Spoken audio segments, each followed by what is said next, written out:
This place is a dungeon. You've got that right. Damn.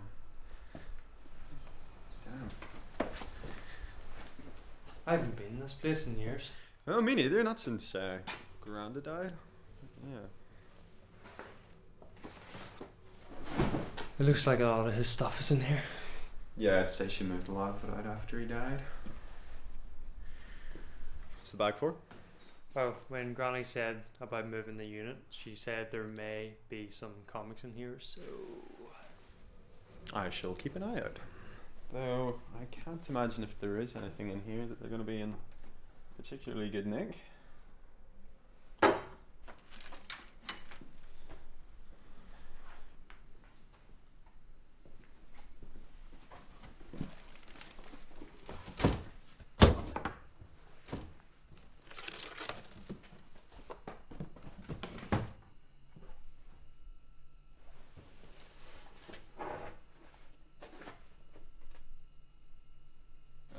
Find the unit. Oh my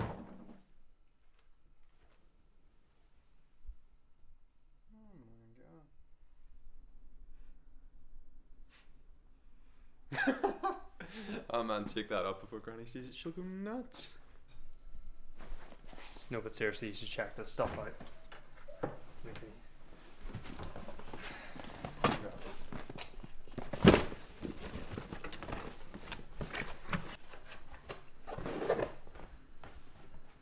What's that? This is Granda. Yeah. Yeah? Yeah, he was in here once working away, and I was bugging the crap out of him. So eventually he comes to me and he says, "Go and ask your mum for a new knot for this tie." And like I was little, I didn't know. So I runs into mum and I asked her. I says, "Granda needs a knot for his tie," and she just kind of laughed at me. So I didn't know why she was laughing, but I think she got that Granda was just trying to pawn me off. Yeah. Then how did you end up getting it? Well, when Mum didn't make the goods, I remembered seeing one of Granda's ties hanging on the bedpost upstairs, so I snuck upstairs, got the tie, and just kind of... Brilliant. Yeah, I know. What did Granda say when you gave it to him? Oh, nothing, man. He just smiled. He thought it was funny. Like, I was just happy to be helping him. Yeah. Did you figure out where he got the tie? Well, it was his tie. He knew, but he wasn't mad or anything. Yeah. No, I can't believe he didn't throw it away. Well, by the looks of it, you didn't throw much of this away. I mean, remember all the stories you used to tell us? Oh man, how could you forget? He was the best at telling stories.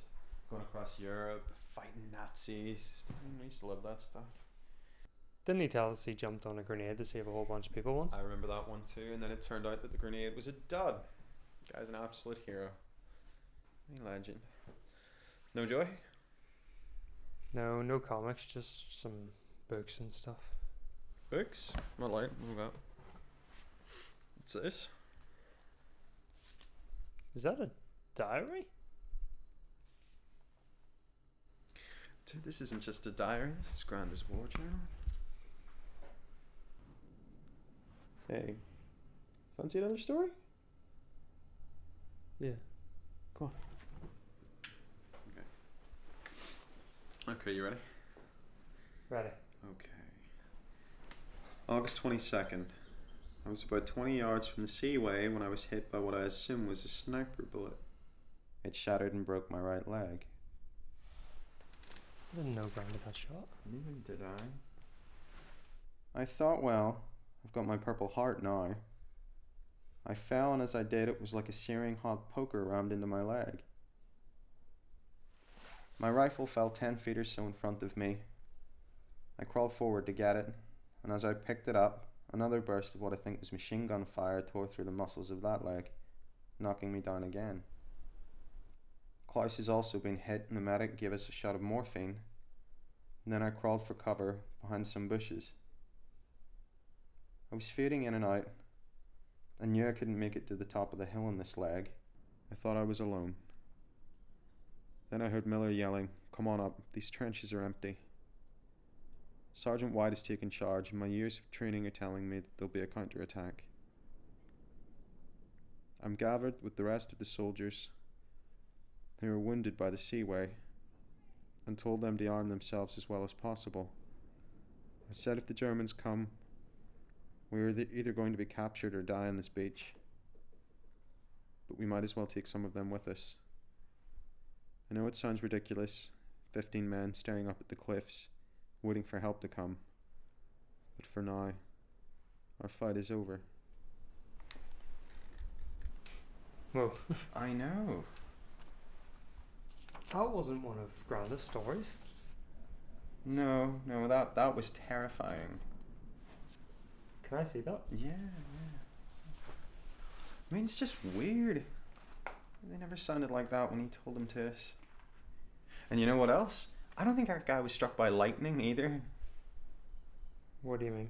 I mean, Granda probably killed that guy. No.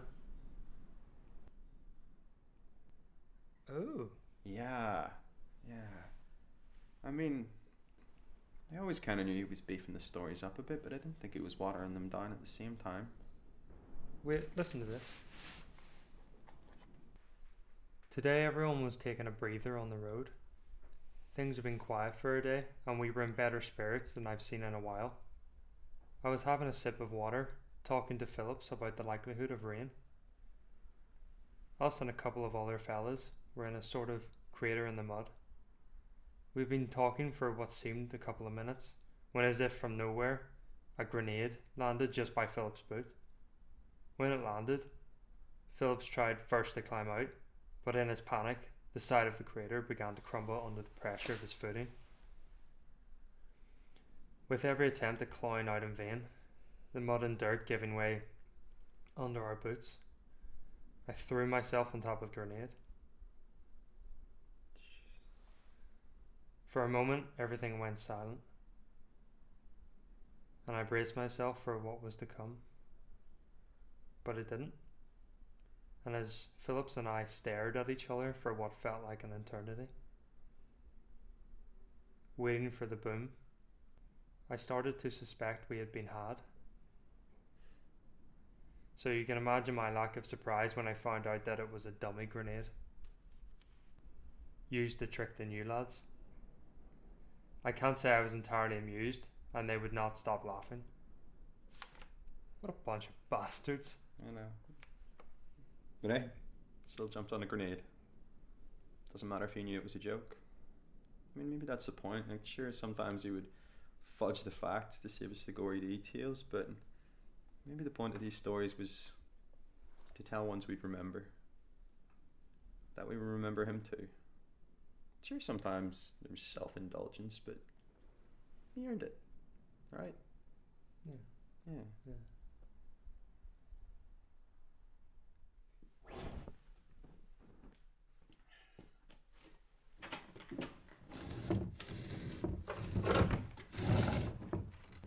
Here. Yeah?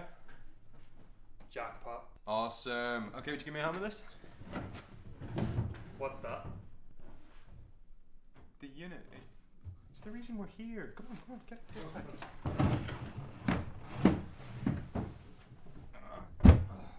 Okay. Right, that's just, we'll get it inside. I'm just gonna go and turn the lights off.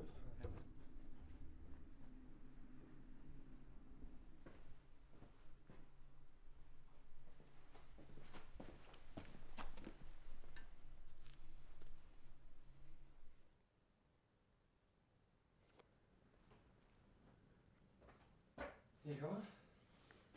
Yeah.